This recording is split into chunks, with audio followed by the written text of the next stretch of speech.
எது பொது புத்தி முன் அபிப்பிராயம்? இதோ ஒரு கதை. ஒரு நாள் ஒருவர் தன்னுடைய காரை எடுத்துக்கொண்டு வேலைக்கு கிளம்பினார். கொஞ்ச நேரம் சென்றதும் கார் டயர் பஞ்சர் ஆகிவிட்டது. வண்டி பஞ்சரான இடம் ஒரு மனநல மருத்துவமனை அருகிலே. சுற்றும் முற்றும் ஏதாவது மெக்கானிக்கு கடை இருக்கிறதா என்று பார்த்தால் எதுவுமே இல்லாததால் அவரே கலட்டி ஸ்டெப்னியை மாற்றலாம் என்று முடிவெடுத்தார். வேலையில் இறங்கினார். ஜாக்கி போட்டு காரை உயர்த்தி பஞ்சரான சக்கரத்தின் போல்ட்டுகளை கலட்ட ஆரம்பித்தார். கலற்றிய அந்த பஞ்சரான சக்கரத்தை வைத்துவிட்டு அந்த 4 போல்ட்டுகளையும் ஒரு கையிலே பத்திரமாக வைத்து கொண்டு டிக்கியில் இருக்கின்ற ஸ்டெப்னி என்ற அந்த மாற்று சக்கரத்தை எடுத்து வர சென்றார். ஒரு கையிலே ஸ்டெப்னியை உருட்டி வந்தபோது அந்தோ பரிதாபம், கால் இடறி அவர் விழ, இவர் அலங்கோலமாய் விழுந்துவிட, கையிலே இருந்த 4 போல்ட்டுகளும் அருகிலே இருந்த சாக்கடை கால்வாயில் விழுந்தே விட்டன. எப்படி எடுக்கலாம் என்று யோசித்துக் கொண்டிருந்த போது அங்கே வந்தார் ஒருவர். ஏதாவது பிரச்சனையா சார் என்று கேட்டார். அப்படி கேட்டவர் பக்கத்தில் உள்ள மனநல மருத்துவமனையின் நோயாளி போல தெரிந்தார். அந்த உடையிலும் அவர் இருந்தார். உடனே இவர் சூசகமாக இப்படி யோசிக்கலானார். எப்படியாவது இவரை சாக்கடையில் இறக்கி அந்த 4 போல்ட்டுகளையும் நட்டுகளையும் எடுத்துவிட வேண்டும். இப்படி முடிவெடுத்தபடி நடந்த கதையை அவரிடம் கூற, சாக்கடையில் விழுந்த போல்ட்டுகளை எப்படி எடுப்பது, அதுதான் யோசிக்கிறேன் என்று இவர் சொல்ல, திட்டமிட்டபடி இவர் சொல்லிக்கொண்டே இழுத்து கொண்டு இருக்க, உடனே அவர் இதோ நான் எடுத்து விடுகிறேன் என்று சாக்கடையில் அவர் பாய்ந்து விடவில்லை. அப்படியா என்று நிதானமாக கேட்டுக்கொண்ட அவர் கொஞ்சம் தான் யோசித்தார். இப்படி ஒரு ஐடியா கொடுத்து விட்டார். சார், இப்போ உங்களுக்கு போல்ட் தானே வேணும். மற்ற 3 சக்கரத்திலே இருந்து தலா ஒரு போல்ட்டை கழற்றி இந்த சக்கரத்தில் 3ஐயும் மாட்டி ஓட்டி செல்லுங்கள். கொஞ்ச தூரத்தில் தான் மெக்கானிக்கல் கடை இருக்கிறது.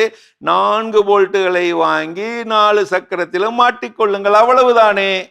இப்படி சொன்னவரிடம் ஆச்சரியத்துடன் அவர் கேட்டார், இவ்வளவு தெளிவா இருக்கிறீங்களே, நீங்க எப்படி இப்படி இந்த மனநல மருத்துவமனையில? அதுக்கு இப்படி சொல்லிட்டு துள்ளி குதிச்சுக்கிட்டே போனாராம் அந்த மனநோயாளி. சார், இந்த மருத்துவமனையில இருக்கிற எல்லாரும் முட்டாளும் இல்ல, உங்களை மாதிரி வெளியில சுத்திக்கிட்டு இருக்கிற எல்லாரும் புத்திசாலியும் இல்ல. எப்பொழுதுமே ஒருவர் தோற்றத்தை வைத்து எதையும் முடிவு செய்யாதீர்கள். இதோ மனநலம் குறித்த சில தவறான பார்வைகள். வன்முறை எண்ணம் கொண்டவர்கள் அவர்கள் எப்போதும் ஆபத்தானவர்கள், வன்முறையில் ஈடுபடுவார்கள். உண்மையில் அவர்கள் அப்படி செய்வதே இல்லை. அவர்கள் வன்முறைக்கு ஆளாக்கப்பட்டவர்கள். பெரும்பாலான மனநல பாதிப்பு உள்ளவர்கள் அமைதியாகத்தான் இருப்பார்கள். பேய் தீய சக்திகளின் வேலைதான் இது. செய்த பாவத்திற்கான தண்டனை தான் இது. செய்வினை பாதிப்பு தான் இந்த மனநல குறைவு. இப்படி ஒரு தவறான புரிதல். உண்மையில் மூளையில் சுரக்கும் வேதிப்பொருள்களின் ஏற்றத்தாழ்வு அல்லது மரபியல் காரணங்கள் தான் இதற்கு அடிப்படை. இன்னொரு தவறான புரிதல், மன உறுதி இல்லாத பலவீனம் கொண்டவர்கள் இவர்கள். உண்மையில் மனநல பாதிப்பு என்பது ஒருவரது குணநலம் சார்ந்த பலவீனம். சும்மா தைரியமாயிரு என்று சொன்னால் சரியாகி விடுவார்கள். இன்னொரு தவறான புரிதல், திருமணமாகிவிட்டால் எல்லாம் சரியாகிவிடும்.